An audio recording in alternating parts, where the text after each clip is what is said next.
5 minutes avec Jésus sacrement. Au nom du Père, et du Fils, et du Saint-Esprit. Amen. Deutéronome 8, 2 et 3. Souviens-toi de tout le chemin que le Seigneur ton Dieu t'a fait faire pendant 40 ans dans le désert, afin de t'humilier, de t'éprouver et de connaître le fond de ton cœur. Allais-tu garder ou non ses commandements?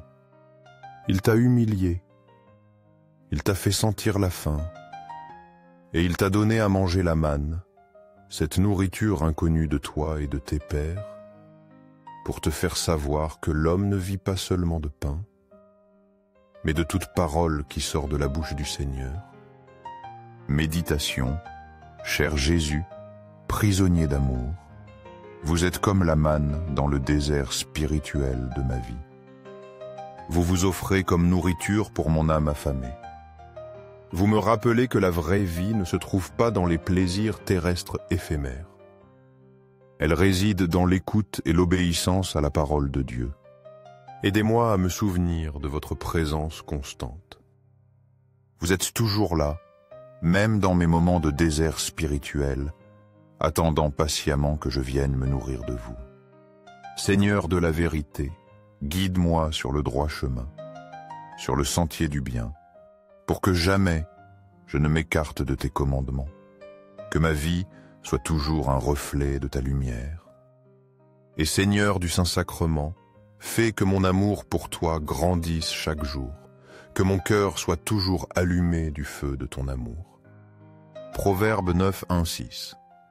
La sagesse a bâti sa maison, elle a taillé ses 7 colonnes. Elle a tué ses bêtes, préparé son vin, dressé sa table. Elle a envoyé ses servantes proclamer sur les hauteurs de la ville. Qui est naïf, qu'il entre ici. À celui qui manque de jugement, elle dit « Venez manger de mon pain, buvez du vin que j'ai préparé. Quittez votre naïveté et vous vivrez. Suivez le chemin du discernement. Méditation, parole de la sagesse divine, vous résonnez comme un appel vibrant à mon cœur.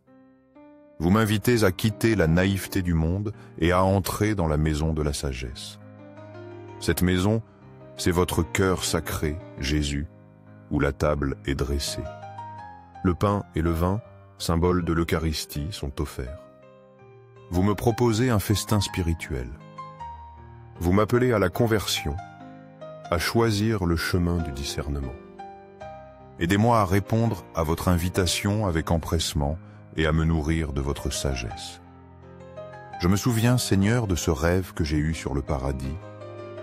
Dans mon rêve, je suis arrivé devant tes portes les mains vides, sans rien à offrir, et on m'a interrogé sur mes bonnes actions.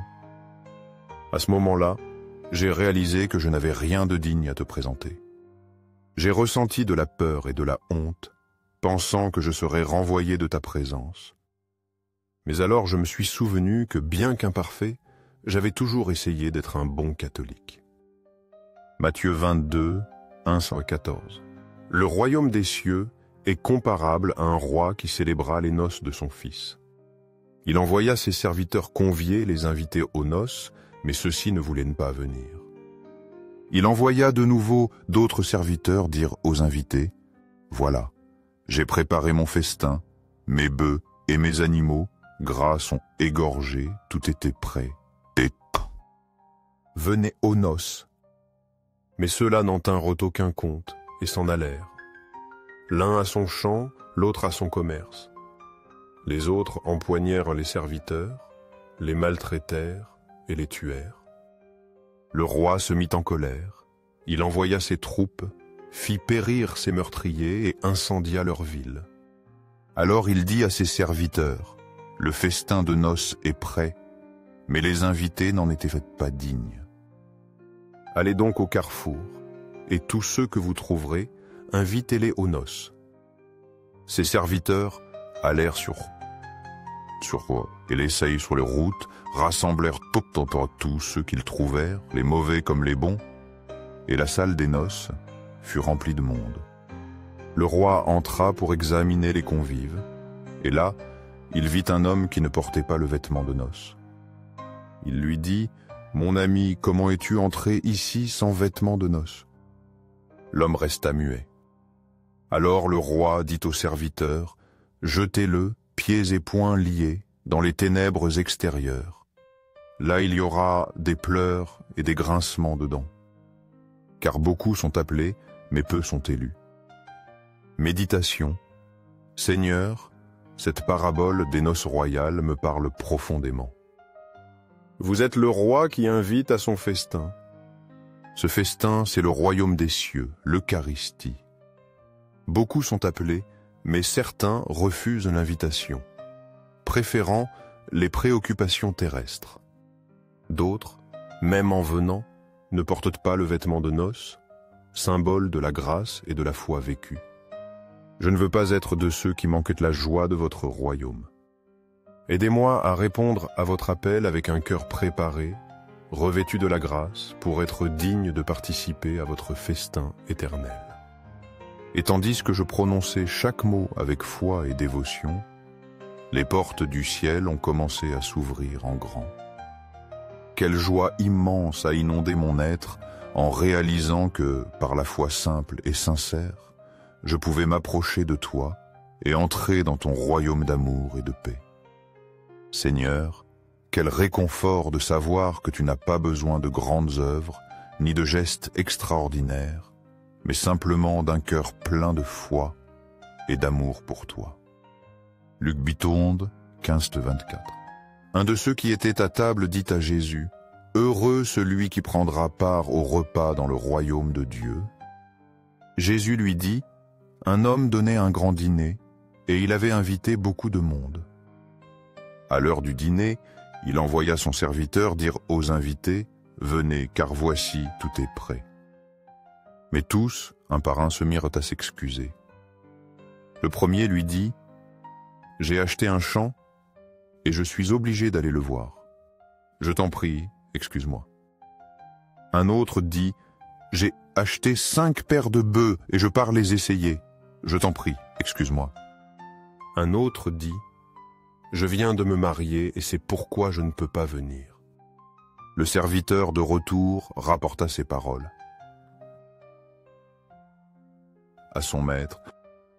Alors le maître de maison, en colère, dit à son serviteur, « Va vite sur les places et dans les rues de la ville, et amène ici les pauvres, les estropiés, les aveugles et les boiteux. » Puis le serviteur dit, « Maître, ce que tu as ordonné a été fait, et il reste encore de la place. » Le maître dit alors au serviteur, « Va sur les chemins et le long des haies, et force les gens à entrer, afin que ma maison soit remplie. Car, je vous le dis, aucun de ces hommes qui avaient été invités ne goûtera de mon dîner. » Méditation. Cette autre parabole du festin, Seigneur, me confronte encore. Elle souligne la facilité avec laquelle je peux trouver des excuses pour ne pas répondre à votre invitation. Les soucis matériels, les occupations terrestres, les attachements personnels peuvent devenir des obstacles à ma relation avec vous. Vous insistez pourtant, Seigneur, et élargissez votre invitation à ceux qui sont marginalisés, à ceux qui se reconnaissent pauvres spirituellement.